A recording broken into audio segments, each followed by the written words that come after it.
Pernah nggak ayah bunda merasa capek banget jadi orang tua?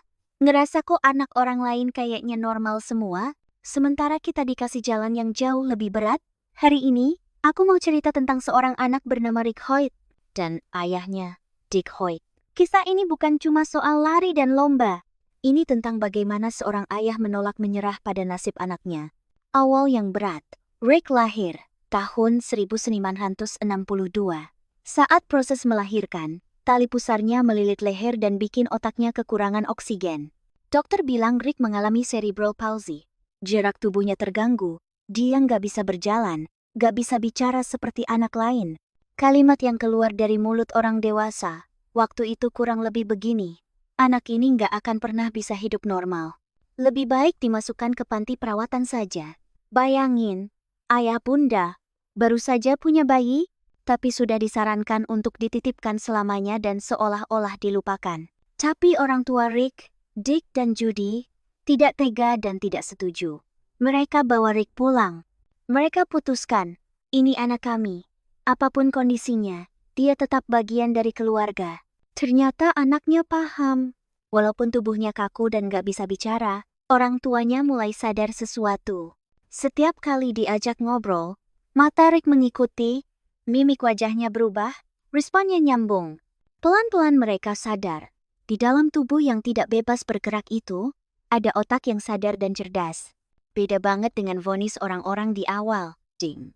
Sebagai orang tua, ini momen yang penting banget. Mereka memilih untuk percaya pada potensi anaknya, bukan hanya percaya pada label dan vonis dokter. Bisa bicara dengan bantuan teknologi. Beberapa tahun kemudian, teknologi komunikasi untuk penyandang disabilitas mulai berkembang. Rick akhirnya dibantu pakai komputer khusus. Dia menggerakkan kepalanya sedikit di sudden Colorado 5 Ranger. Lalu komputer itu membaca gerakan itu dan mengubahnya jadi huruf dan kata. Prosesnya nggak cepat, tapi buat Rick, ini seperti pintu yang kebuka lebar. Untuk pertama kalinya, dia bisa bicara dengan orang lain. Dan begitu dia mulai menulis kata demi kata, semua orang kaget. Rick ternyata cerdas. Dia masuk sekolah umum, Namari Forsexerin. Dia belajar, dan akhirnya lulus kuliah dari Boston University. Ingat ya, ini anak yang dulu dibilang, "Fahai, mending dimasukin ke institusi aja." Satu kalimat yang mengubah segalanya. Invalided Act Stand. Saat Rick remaja, ada lomba lari amal sejauh 5 kilometer. Untuk menggalang dana bagi seorang pemain lacrosse yang lumpuh karena kecelakaan. Rick yang sudah bisa berkomunikasi lewat komputer, mengetik sesuatu ke ayahnya. Tarasara-sara-sara-sara, mumirang-gura sara-sara. Dad, aku mau ikut lari itu. Aku mau tunjukkan ke dia, meski lumpuh, hidup tetap bisa berjalan. Bayangin ayah, bunda,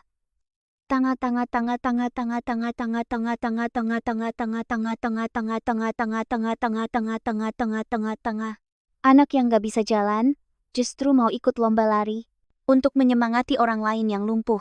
Ayahnya, Dick, bukan pelari, dia gak terbiasa olahraga berat. Tapi dia lihat ke anaknya, dan dia bilang, "Oke, kita coba." Mereka pinjam kursi roda. Di hari lomba, Countess Italian Tannery, ayahnya mendorong Rick sepanjang rute FIFA kilometer itu. Mereka finish bukan di posisi bagus. Hampir paling belakang. Kepek, pegel, ngos-ngosan. Tapi malam itu, Rick mengetik satu kalimat ke ayahnya yang mengubah hidup mereka. "Dad, waktu kita lari tadi, aku merasa seperti bukan orang cacat. It's mine and 42-7 Beason." Buat Rick, itu pertama kalinya dia merasa bebas. Angin di wajah, en kambisers, dunes prezain. Suara langkah pelari, suasana lomba, semua itu bikin dia merasa seperti anak lain pada umumnya. Buat Dick, kalimat itu seperti petir yang menyambar hati seorang ayah. Dia pikir, "Wow, kalau mendorong kursi roda ini bisa membuat anakku merasa tidak cacat, maka aku akan terus mendorongnya." Dan dari situlah tim Hoyt lahir. Ayah dan anak, bersama di satu kursi roda, melawan jarak dan lelah. Dari satu lomba ke lebih dari 1.000 lomba. Awalnya cuma ikut satu lomba amal. Lalu mereka mulai ikut lomba lagi, dan lagi, air, air, air, air, air, dan lagi. Dick mulai latihan sungguhan. Dia bangun lebih pagi, lari lebih jauh, waraman nani mari. Latihan lebih keras. Bukan karena ingin terkenal, tapi karena ingin mengulang perasaan yang dirasakan Rick. Merasa normal, merasa merdeka. Tahun-tahun berikutnya, mereka ikut Smart Discament, lari 5K, 10K, half marathon, marathon penuh, triathlon, bahkan Ironman triathlon, renang jauh sepeda ratusan kilometer, lalu lari marathon. Istigai. Saat renang, ayahnya menarik Rick di perahu kecil yang diikat ke pinggangnya.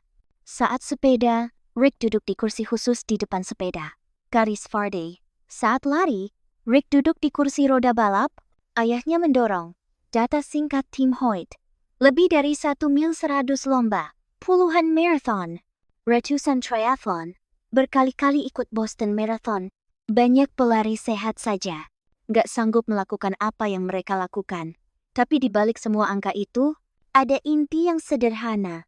Seorang anak yang ingin merasa bebas, seorang ayah yang rela capek demi memberi perasaan itu kepada anaknya.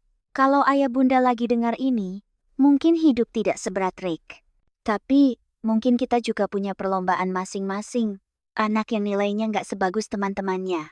Anak dengan kebutuhan khusus. Anak yang sulit diatur. Atau sekadar rasa capek, merasa kok aku bukan orang tua yang ideal ya? Dari Rick dan ayahnya, Deni mari kementanul some of Kamiri Sizi. Ada beberapa hal yang bisa kita bawa pulang. Number 1, jangan buru-buru percaya pada vonis orang. Dokter, guru, tetangga, keluarga, and 4, bisa saja salah menilai potensi anak kita. Orang tua yang paling sering bisa melihat cahaya kecil yang tidak dilihat orang lain. 2, cari cara agar anak tetap merasa berharga. Buat Rick, itu lewat lomba lari. Buat anak kita, mungkin lewat menggambar, sendal, glue ring and spade, main musik, bantu di rumah, atau hal sederhana lain.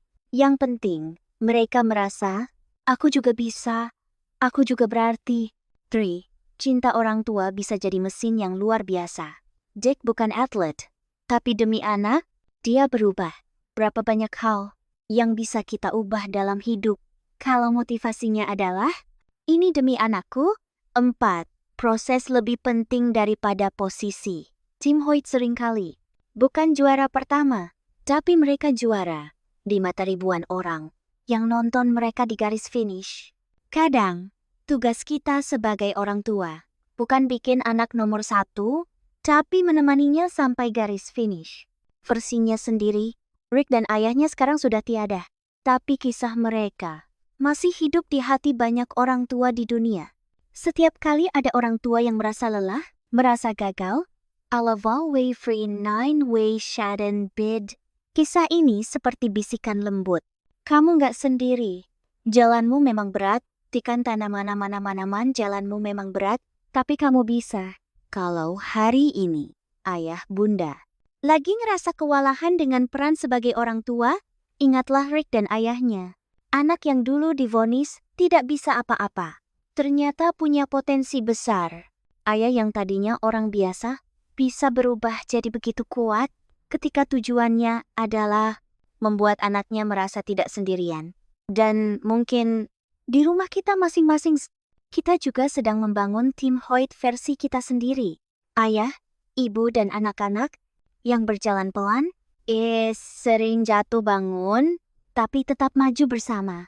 Kalau suatu hari nanti, kamu ragu pada dirimu sendiri sebagai orang tua, coba ingat 3 kata sederhana yang jadi moto Tim Hoyt. Yes, you can. Atau dalam bahasa kita, kamu bisa, kamu sanggup.